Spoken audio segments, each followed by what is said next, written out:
Hello. In the previous presentation, we created a simple job for querying the customer records from the database. In this presentation, I'm going to show you a couple of more advanced jobs for reading the customer records and the orders, and another one for creating, updating, and deleting the existing orders. So first, let's refresh how the customer representations may look like in the database, as the way they're presented to the browser. So we're going to run the read customers job first. All right, and once it's up and running, we are going to query the list of customers. And you may recall this representation from the previous presentation, and we're seeing a list of customers, and individual customers can then separately query it. So what we're going to do next, we're going to move to the read customers and orders job. It's a bit more sophisticated job. Fundamentally, it's very similar to the way read customers job has been designed. And what has changed is we have added two more mappings in addition to the existing get customers and get customer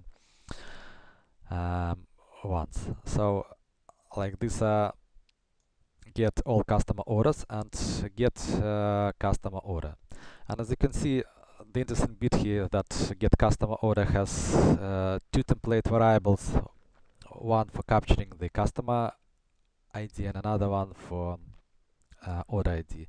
The interesting bit there is that we can design our array patterns the way we would like them to look like, and as many template variables as required can be captured. So let's run these components, this job, sorry, and we're getting the same list of customers, and then what we can do next is to see customer orders, right? For example, for the first customer. And this is the representation which is returned for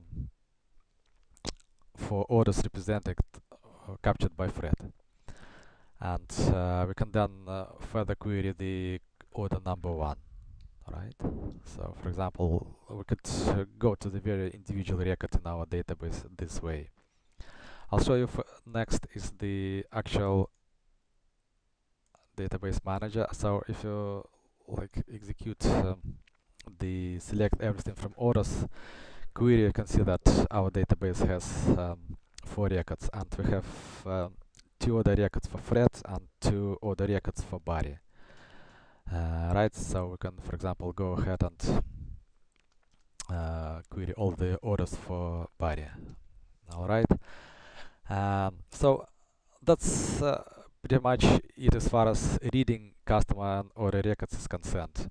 But what is interesting next is how to create and update new orders, and that's what this job is about: CRUD orders, right?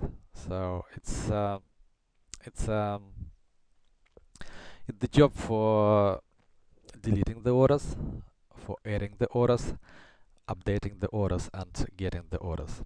The way components are wired in is pretty similar to the way previous jobs have been done. And what is interesting in this job is that we have replaced the query database components with update database component. For example, in order to add the order, we configured the XL map to convert the incoming XML document into a list of fields to be inserted into the database. And the way, for example, this component has been designed is that you basically specify the action which has to be executed against the database. And we also say that in case of failures, right, we're about to return a bad request status back to the client, right? So the same is for update orders, and the way the actual TRS request component looks like is, you can see it here, right?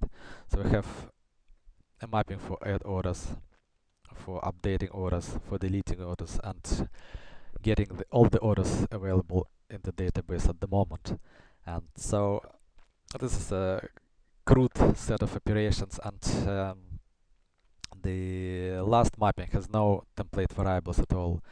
And the first mapping is about posting like another record to existing customer, right? This one is about updating the existing order of the existing customer, and this one is about deleting the existing order of the existing customer. So let's run this job and see what we can do with this. Okay, this job is up and running, and the other interesting bit about this job is that the mapping has changed a bit. So we can access the same database using different paths, different URI paths.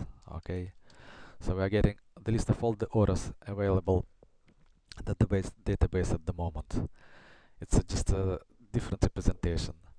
And what we're going to do next, we're going to add a new order for one of the existing customers. And I've prepared a couple of updates.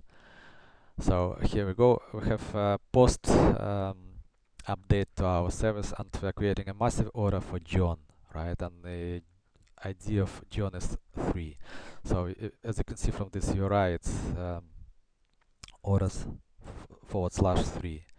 We're executing this query, this update, and we're getting the confirmation from the client, that from the server, that everything went okay. And I just would like to go here again and see the list of all the orders, and we can see that an order with an ID 14 has been added. The customer ID is number 3, and it's a massive order for John. It's a really massive order for John. Then what we want to do next is to update the description a bit of this record, right? So what we're going to show next is failing to add a new order. So for example, create an ID 8. No such customer exists, right? So we're getting back 404 bad request, and it's very easy to set up on the Talend Studio this kind of statuses. So now we're going to proceed to updating the order, and we're going to change the description of it. So as you can see here, it's massive order for John, and we are going to change it to great order for John.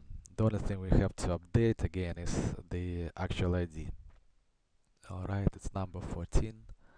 So I'm going and changing it to 14, and we're executing this request, and again we're querying the list of all the orders,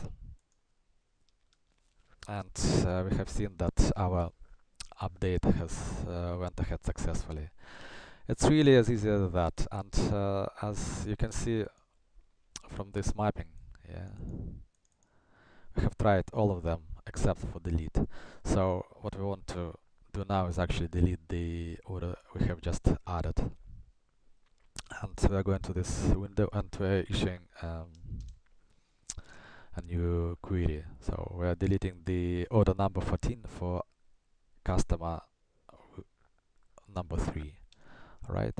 So we've done it, and you can query again, and as you can see, we return back to the original representation. This is actually it for this presentation, and the goal was to show you that there are many options you can think of when designing your job, and this mapping table is very flexible, and we are thinking of enhancing it in the future with managing different different media types better, different representations better, and so stay tuned. Thank you for your attention. Bye.